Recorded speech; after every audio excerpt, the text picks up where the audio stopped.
اعوذ باللہ من الشیطان الرجیم بسم اللہ الرحمن الرحیم۔ السلام علیکم ساتھیوں اور دوستوں، یقیناً آپ سب خیر و عافیت کے ساتھ ہوں گے۔ ہم نے کتاب انسان کامل صلی اللہ علیہ وآلہ وسلم میں ایران کے مذاہب تک اپنی پچھلی ویڈیو میں سنا تھا اور پڑھا تھا، تو آج میں اپنی ویڈیو پھر وہیں سے شروع کرتی ہوں تاکہ آپ کو یہ بات سمجھ آ جائے کہ ایران کے مذہب یعنی زرتشت مجوسیت میں بھی ایک خدا کا تصور تھا۔ تو اب ہم پڑھتے ہیں صفحہ نمبر 48 سے شروع کرتے ہیں دوبارہ۔ زرتشت مذہب کی تبلیغ گشتاسب شاہ بلخ کی مدد سے جب توران میں ہوئی تو وہاں ایک تورانی نے ان کو قتل کر دیا۔ ابراہیم زرتشت کے 250 سال بعد جب سکندر اعظم نے ایران پر حملہ کیا تو اس نے تمام کتب خانوں کو جلوا دیا۔ ان میں مقدس کتابیں بھی تھیں۔ اس وقت تمام عالم اور پروہت جان بچانے کے لیے پہاڑوں پر جا چھپے۔ پھر جب دوبارہ اس مذہب کو زندہ کیا گیا اور پروہتوں کے حافظے کی مدد سے کتابیں مدون ہوئیں تو ایسی صورت میں کتابوں میں تحریف ہونا لازمی امر تھا۔ زرتشت کی کتابیں۔ زرتشت مذہب کی 3 کتابیں مشہور ہیں: اوستا، گاتھا، دساتیر۔ نمبر 1 ہے اوستا، دعاؤں کی کتاب ہے۔ ہر دعا کو پڑھنے سے پہلے وہ اہرمن یعنی شیطان سے پناہ مانگتے ہیں اور یزدہ پر یقین رکھتے ہوئے کہتے ہیں، میں شروع کرتا ہوں اس کے نام سے جو دینے والا ہے۔ پھر وہ دعا شروع کرتے ہیں۔ اگرچہ مسلمان بھی بسم اللہ شریف سے پہلے اعوذ باللہ پڑھ کر شیطان سے پناہ مانگتے ہیں، مگر بنیادی فرق یہ ہے کہ مسلمان شیطان کی قوت کو اللہ کی قوت کے برابر قرار نہیں دیتے۔ نمبر 2 گاتھا۔ گاتھا مقدس مناجات کی کتاب ہے۔ یہ زرتشت کی تصنیف ہے۔ زرتشت کے بعد اس کی کتابوں کے ساتھ معنوں میں تبدیلی ہو گئی۔ توحید کی جگہ مظاہر پرستی نے لے لی اور دیوتاؤں کی پوجا ہونے لگی۔ بقول انگریز مورخ، مذہب انبیاء کے دائرے سے نکل کر سیاستدانوں کے ہاتھوں میں اور خداوند کا تصور یعنی آہورا مزدا کا تصور بادشاہوں کی مانند ہو گیا۔ جس طرح بادشاہوں کو وزیروں مشیروں کی ضرورت ہوتی ہے، اسی طرح خدا کو بھی مددگاروں کی ضرورت ہے، اور انہوں نے چھوٹے چھوٹے خدا تصور کر لیے۔ غرض مذہب کی حیت بالکل تبدیل ہو گئی۔ نمبر 3 دساتیر۔ زرتشت کی مقدس کتاب ہے۔ لکھتے ہیں، تو ہی خدا ہے یہ میں جانتا ہوں، اے قادر مطلق، تو ہی اول ہے، تیرا کوئی ہمسر نہیں، تو ہی آغاز و انجام، دوست و دشمن، جسم راحت، رنگ و بو، ماں اور بیوی کے بغیر ہے۔ وہ ہر چیز کو پیدا کرنے والا ہے، اسے نہ یہ آنکھیں پا سکتی ہیں اور نہ وہ خیال کی گرفت میں آ سکتا ہے۔ لوگوں تم خدا کو ان آنکھوں سے نہیں دیکھ سکتے، اس کو دیکھنے کے لیے دوسری آنکھیں چاہیے۔ تو ہی وہ پہلی ہستی ہے جس سے پہلے کوئی ہستی ہو نہیں سکتی۔ اس کی بخشش اور مہربانی سے نا امید نہ ہو۔ اس نے کہا، خدا کہتا ہے کہ میں تمہاری ذات سے بھی زیادہ تم سے قریب تر ہوں۔ وہی منصف و محافظ ہے، وہی غیر فانی ہے، عقل کل ہے، تمام ارضی نعمتوں کا مالک ہے، قوی اور پاک ہے۔ زرتشت نے اخلاق پرستی پر بہت زور دیا ہے۔ ان کے 3 بنیادی اصول ہیں: خیال نیک، گفتار نیک، کردار نیک۔ پاکی اور صفائی کو اعمال کی پاکیزگی کا پیش خیمہ کہا ہے۔ جھوٹ کو گناہ عظیم کہا۔ وہ جنت، دوزخ اور فرشتوں کے قائل تھے۔ زرتشتی مذہب ایران اور اس کے ارد گرد محدود رہا۔ جب حضرت عمر رضی اللہ تعالیٰ عنہ کے زمانہ خلافت میں ایران مسلمانوں نے فتح کر لیا تو زرتشتی بر صغیر ہند و پاک کی طرف بھاگ کر آ گئے اور یہاں آباد ہو کر اپنے آتش خانے تعمیر کر لیے اور پارسی کہلانے لگے۔ ایران کا مانوی مذہب۔ وقت کے ساتھ زرتشت کا مذہب اپنی اصلیت تو حقیقت کھونے لگا اور اصل سے دور ہو گیا۔ توحید کی جگہ شرک اور بت پرستی نے لینی شروع کر دی۔ انہوں نے ایک کے بجائے 2 طاقتوں کو جزو ایمان بنا لیا، ایک یزداں جو خالق اعلیٰ اور روح حق و صداقت ہے اور جسے نیک روحوں کی امداد و اعانت حاصل ہے، اور دوسری طاقت اہرمن جس سے تمام شر، بدی، جھوٹ، چوری اور تباہی منسوب ہے۔ اس طرح وہ توحید سے ہٹ گئے۔ عراق میں بغداد سے کچھ فاصلے پر تیغون شہر ہے جہاں 215 میں مانی پیدا ہوا۔ نسلاً وہ یہودی تھا۔ اس کا باپ یہودیوں کے ایک فرقے سے تعلق رکھتا تھا جو مسلسل دریا میں نہانے کو روح کی پاکیزگی سمجھتے ہیں۔ آثار الباقیہ میں البیرونی نے لکھا ہے کہ مانی کی کتاب شاہپورگاہ میں تحریر ہے۔ مانی خود کہتا ہے کہ 12 سال کی عمر میں جنال النور یعنی خداوند تعالیٰ کی پہلی وحی اس کے پاس آئی اور اس پہ وحی النوم فرشتے کے ذریعے آئی۔ کہا گیا، نمبر 1، آج سے تم خود کو اپنی قوم سے الگ سمجھو۔ نمبر 2، ان سے ایک طرف ہو جاؤ۔ نمبر 3، پاکیزہ روی اختیار کرو۔ نمبر 4، شہوت کو ترک کر دو۔ نمبر 5، جب تک تم کم عمر ہو اپنے مذہب کو ظاہر نہ کرو اور تبلیغ نہ کرو۔ جب مانی کی عمر 24 سال ہوئی تو دوسری وحی آئی اور حکم ہوا کہ وقت آ گیا کہ تم اپنے مذہب کا پرچار کرو، لیکن اس راہ میں تمہیں بہت محنت کرنا ہے اور مشکلات اٹھانا پڑیں گی۔ مانی کہتا ہے، مختلف زمانوں میں خداوند کے انسان ہدایت و حکمت، یقین و تاکید اور نیک اعمال کی تبلیغ کے سلسلے میں آتے رہے ہیں، اور جس طرح ہندوستان میں بدھ، ایران میں زرتشت اور پھر مغربی علاقے میں حضرت عیسیٰ نے رشد و حکمت کی تعلیم دی، اسی طرح آج آخر زمانے میں بابل شہر کی خدمت وحی کے ذریعے میرے سپرد ہوئی۔ مانی کی مخالفت زرتشتیوں، پروہتوں اور کاہنوں نے اس قدر شدت سے کی کہ اس کو ہجرت کرنا پڑی۔ وہ وسط ایشیا، چین اور ہندوستان ہوتا ہوا ترکی آیا اور یہاں آ کر گوشہ نشین ہو گیا۔ یہاں اپنی مشہور کتاب ارزنگ لکھی، پھر کتاب لے کر ایران آیا، یہاں اس کو بہت کامیابی ملی۔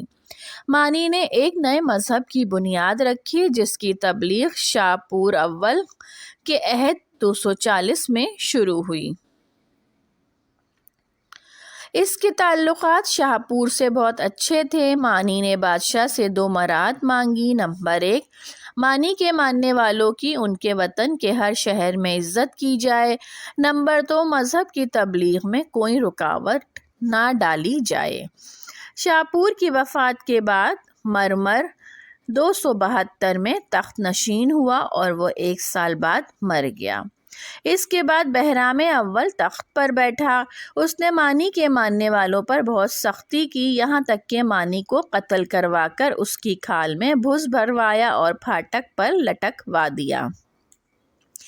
اس کے ماننے والے ظلم و ستم سے بچ کر مشرق کی طرف بھاگ گئے۔ چین اور وسط ایشیا میں اس کے مذہب نے بہت ترقی کی۔ تیسری چوتھی صدی عیسوی تک یہ مذہب شمالی افریقہ، یورپ اور فرانس تک پھیل گیا، لیکن آہستہ آہستہ زوال پذیر ہو کر ختم ہو گیا۔ معنی کی 6 کتابیں سریانی زبان میں اور ایک پہلوی زبان میں ہے۔ 1904 میں وسط ایشیا سے معنی کے صحائف برآمد ہوئے۔ معنی کے عقائد: معنی 2 خدا پر یقین رکھتا ہے، یزداں خالق خیر ہے اور اہرمن خالق شر ہے۔ یہ 2 ازلی و ابدی خدا ہیں اور دونوں میں کشمکش رہتی ہے۔ نور و ظلمت کے عناصر سے یہ دنیا عالم وجود میں آئی ہے۔ انسان کا فرض ہے کہ ریاضت و عبادت سے نور کے عناصر کو ظلمت کے حملے اور اس کی قید و بند سے آزاد کرائے۔ ابن ندیم نے معنیوں کی عبادت کے چند جملے نقل کیے ہیں: ہمارا ہادی نور کا سفیر مبارک ہے، اس کے محافظ فرشتے مبارک ہیں۔ اے منور ہستی، تو قابل ستائش ہے۔ ہمارے ہادی نور کے سرچشمہ حیات کی شاخ، اے شجر عظیم جو کہ سراپا شفا ہے۔ میں سر بسجود ہوں اور حمد کرتا ہوں کل دیوتاؤں کی، نورانی فرشتوں کی، کل تجلیات کی، ملائکہ کی جن کا منبع خدا تعالیٰ ہے۔ میں سر جھکاتا ہوں، مدح کرتا ہوں حکمران ملائکہ کی جنہوں نے اپنی دانش سے تاریکی میں نفوذ کر کے اسے زیر کیا اور دفع کیا۔ میں سجدہ کرتا ہوں اور تمجید کرتا ہوں رب ذوالجلال کی ہستی نور اور سراپا نور کی۔ معنی نے دن میں 4 نمازوں کا حکم دیا اور دیگر 10 احکام دیے۔ نمبر 1، بت پرستی مت کرو۔ نمبر 2، لالچ کرنا بہت برا ہے۔ نمبر 3، جھوٹ گناہ عظیم ہے۔ نمبر 4، قتل و غارت گری کبھی نہ کرنا۔ نمبر 5، جادو نہ کرنا۔ نمبر 6، چوری نہ کرنا۔ نمبر 7، زنا مت کرنا، یہ بہت بڑا گناہ ہے۔ نمبر 8، کاروبار میں سستی مت کرو۔ نمبر 9، لاپرواہی مت کرو۔ نمبر 10، شک و شبے سے بچو۔ اب ہم آتے ہیں ساسانی عہد کی طرف۔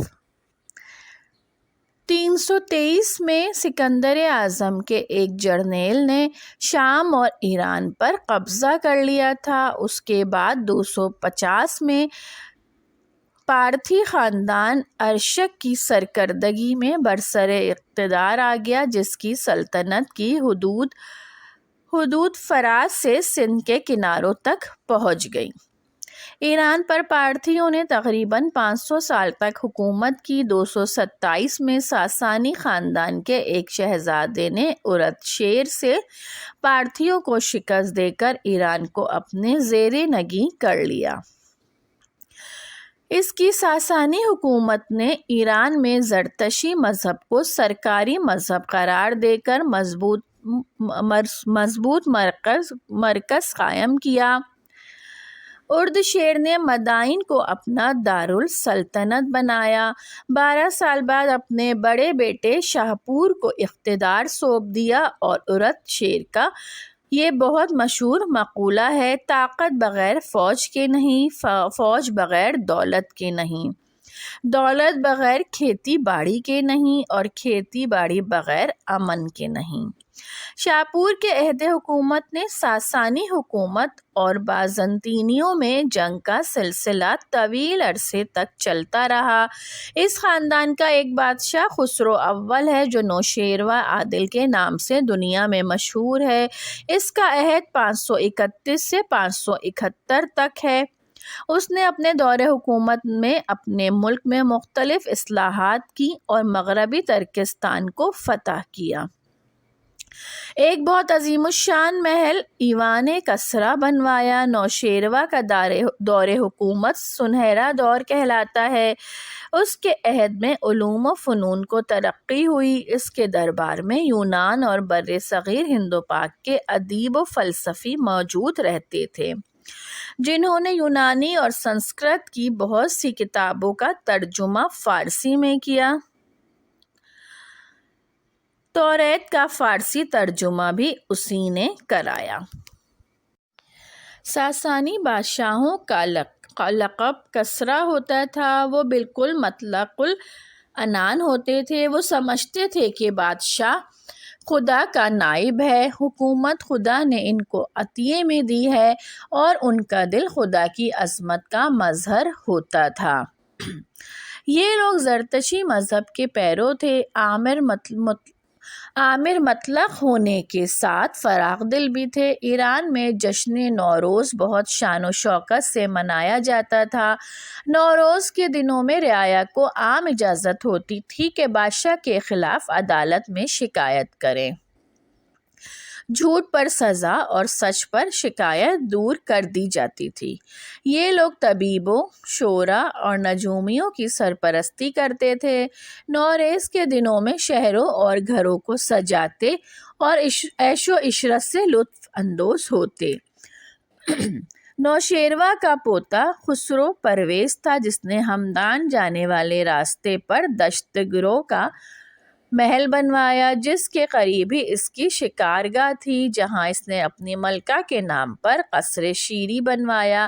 یہ وہی شیری ہے جس کا قصہ مشہور ہے۔ جب خسرو کو اس کا قصہ معلوم ہوا تو اس نے فرحات سے کہا کہ کوہ بے ستون کے ایک سرے سے دوسرے تک نہر کاٹ کر لائے۔ ساسانی بادشاہوں کو رعایا کی قطعی پرواہ نہیں ہوتی تھی۔ رعایا بہت بے کس، مظلوم اور بے بس ہوتی تھی۔ بادشاہ پردے کے پیچھے ایک بیش قیمت ہیرے جواہرات اور سونے کے بنے ہوئے تخت پر بیٹھتا تھا۔ بغیر حکم کے کوئی حاضر نہیں ہو سکتا تھا، اور جو حاضر کیا جاتا اس کے منہ پر پٹی بندھی ہوئی ہوتی، اور وہ سجدے میں اس وقت تک پڑا رہتا جب تک اجازت نہ ملتی۔ وہ اٹھ نہیں سکتا تھا۔ عورتوں کی حالت بہت ہی زیادہ پست اور ناگفتہ بات تھی۔ بکاؤ مال سے زیادہ ان کی حیثیت نہ تھی۔ وہ لوگ زر، زمین کو کسی کی ملکیت نہ سمجھتے تھے، بلکہ اس کو عام کے لیے وقف سمجھا جاتا تھا۔ بادشاہ اور امراء اپنی سلطنت و حکومت کو اس قدر مستحکم خیال کرتے کہ کبھی ان کے وہم و گمان میں بھی نہ آیا تھا کہ ان کی حکومت ختم ہو سکتی ہے۔ یہی خیال کسرا کے بادشاہ خسرو پرویز تھا، جس کو رسول خدا حضرت محمد صلی اللہ علیہ وآلہ وسلم نے ایلچی کے ہاتھ دعوت اسلام کا خط دے کر بھیجا تھا۔ اس نے نہایت گستاخی سے خط کو پھاڑ کر ٹکڑے ٹکڑے کر دیا، مگر بہت جلد ساسانی حکومت کا شیرازہ بکھر گیا۔ حضرت عمر رضی اللہ تعالیٰ عنہ کے دور خلافت میں ساسانی حکومت کے علاقوں پر اسلام کا جھنڈا لہرانے لگا، جبکہ اس وقت تک ایران میں زیادہ تر لوگ زرتشتی مذہب کی تبدیل شدہ شکل کے یعنی مانوی مذہب کے پیرو تھے۔ ذوالقرنین سورہ کہف کی آیت نمبر 84 میں 84 کا ترجمہ ہے: ہم نے اس کو زمین میں اقتدار عطا کر رکھا تھا اور اسے ہر قسم کے اسباب وسائل بخشے تھے۔ محققین کا اندازہ ہے کہ ذوالقرنین دراصل سائرس تھا۔ اس کا تذکرہ عبرانی بائبل میں موجود ہے۔ اس کی تصدیق مولانا ابوالکلام آزاد اور مولانا اسرار احمد کی تصانیف سے بھی ہوتی ہے۔ ذوالقرنین عادل اور طاقتور بادشاہ تھا۔ کلام پاک سے معلوم ہوا کہ اس کا علاقہ مشرق و مغرب کا درمیانی علاقہ تھا۔ اس کی سلطنت کا کیشیا، خوارزم، قفقاز تک وسیع تھی۔ کلام پاک میں اس کی 3 مہمات کا ذکر ہے۔ پہلی مہم سورۃ الکہف میں ارشاد ہوا: ترجمہ: اس نے پہلے مغرب کی طرف ایک مہم کا سر و سامان کیا، یہاں تک کہ سورج ڈوبنے کی جگہ پہنچ گیا اور اسے ایک دلدل کے چشمے میں غروب ہوتا ہوا پایا، اور اس چشمے کے پاس ایک قوم کو بھی پایا۔ ہم نے کہا، اے ذوالقرنین، تجھے یہ مقدرت بھی حاصل ہے کہ ان کو تکلیف پہنچائے اور یہ بھی کہ ان کے ساتھ نیک رویہ اختیار۔ قرآن میں غروب آفتاب سے مراد وہ جگہ ہے جب وہ فتوحات کرتا ہوا خشکی کے آخری سرے تک پہنچ گیا، جس کے آگے سمندر تھا۔ وہاں اس نے محسوس کیا کہ سورج سیاہی مائل گدلے پانی میں ڈوب رہا ہے۔ یہ ایشیائے کوچک کا مغربی ساحل ہے، جہاں بحر العین یعنی چھوٹی چھوٹی خلیجوں کی شکل اختیار کر لیتا ہے۔ کلام پاک میں بحر کی جگہ عین کا لفظ استعمال ہوا ہے، جو جھیل یا خلیج کے لیے بولا جاتا ہے۔ دوسری مہم، سورۃ الکہف، آیت نمبر 79 سے 90۔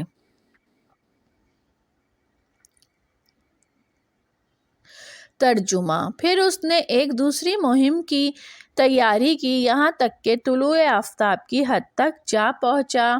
وہاں اس نے دیکھا کہ سورج ایک ایسی قوم پر طلوع ہو رہا ہے جس کے لیے دھوپ سے بچنے کا کوئی سامان ہم نے نہیں کیا ہے، یعنی وہ ممالک فتح کرتا ہوا مشرق کی جانب ایک ایسے علاقے تک پہنچ گیا جہاں مہذب دنیا کی سرحد ختم ہو گئی تھی، اور آگے ایسی وحشی قوموں کا علاقہ تھا جو عمارتیں بنانا تو درکنار خیمے بنانا تک نہ جانتی تھی۔ تیسری مہم۔ ترجمہ: پھر اس نے ایک اور مہم کا سامان کیا، یہاں تک کہ جب وہ دو پہاڑوں کے درمیان پہنچا تو اسے ان کے پاس ایک قوم ملی جو مشکل ہی سے کوئی بات سمجھتی تھی۔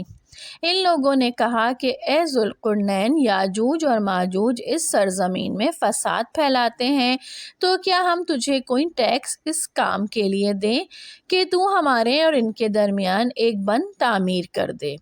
یاجوج و ماجوج ایشیا کے شمال مشرقی علاقے کی یہ دو قومیں اکثر ایشیا اور یورپ پر حملہ کر کے تباہی مچاتی تھیں۔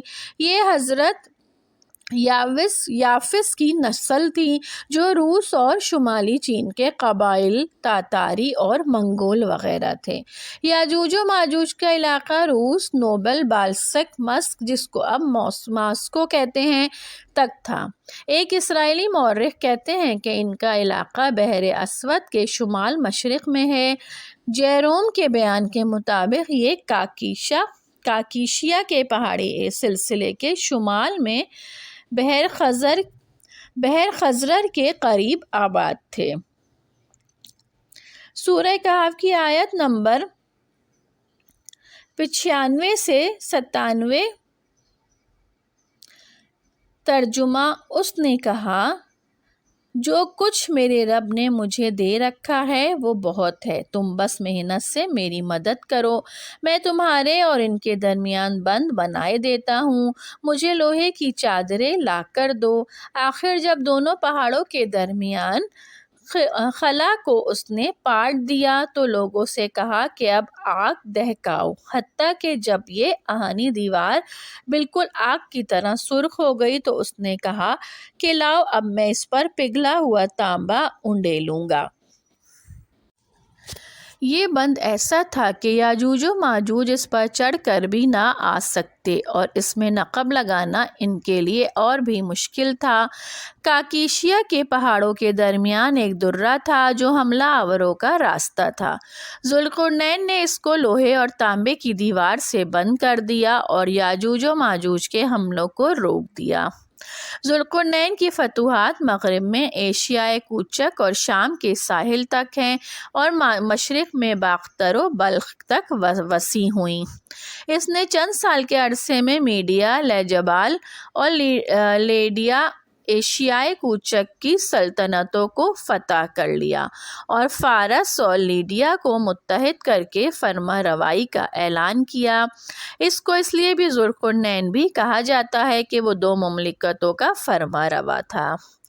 دانیال نبی نے خواب میں یونانیوں کے عروج سے قبل لیڈیا اور فارس کی متحدہ سلطنت کو ایک مینڈے کی شکل میں دیکھا تھا جس کے 2 سینگ تھے۔ اس کی ٹکر سے بابل کی سلطنت ختم ہو گئی اور بنی اسرائیل کو غلامی سے نجات ملی۔ ذوالقرنین نے بابل فتح کیا اور بنی اسرائیل کو قید و غلامی سے نجات دلائی، جن کو بخت نصر نے ہیکل اور بیت المقدس کو تباہ و برباد کر کے قید کر لیا تھا اور بنی اسرائیل کو ہنکاتا ہوا بابل تک لے گیا تھا۔ وہ ہیکل کے پاکیزہ ظروف بھی اپنے ہمراہ لے گیا تھا اور انہیں شراب کے جام بنانے کی بھی کوشش کی تھی۔ جب ذوالقرنین نے بابل فتح کیا تو بنی اسرائیل کو قید سے نجات ملی۔ ان قیدیوں میں حضرت دانیال بھی تھے۔ اس نے پاکیزہ ظروف واپس بنی اسرائیل کو دلائے اور بیت المقدس کی مرمت کرائی۔ قرآن حکیم نے اس کو ذوالقرنین کہا ہے۔ تاریخ نے نیک عادل حکمراں ہونے کی شہادت دی ہے۔ وہ خداوند تعالیٰ کو واحد مانتا تھا۔ تو ساتھیوں، آج ہم نے کتاب انسان کامل صلی اللہ علیہ وآلہ وسلم کا صفحہ نمبر 58 تک سنا اور پڑھا۔ انشاءاللہ اس کے بقیہ صفحات ہم اپنی نئی ویڈیو میں سنیں گے اور پڑھیں گے۔ نئی ویڈیو کے ساتھ آپ سے بہت جلد ملاقات ہوگی۔ جب تک اپنا بہت خیال رکھیے گا۔ اللہ حافظ۔